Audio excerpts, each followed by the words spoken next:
Hello guys, in this tutorial you will learn how you can add an image border to your images and photos you have in your apps on or app projects on Lovable AI. So let us guide you through this. Head over to your app project and access the visual edits section or feature in the bottom left. You will find it just below the communication panel with the artificial intelligence.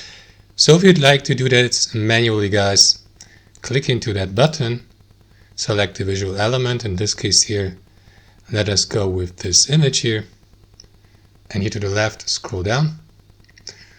And here guys, you may select the border with the border color and the border style.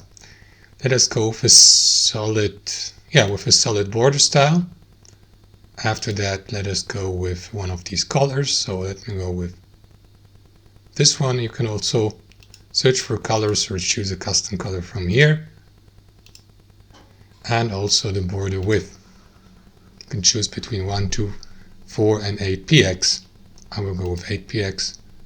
Don't forget to save your changes.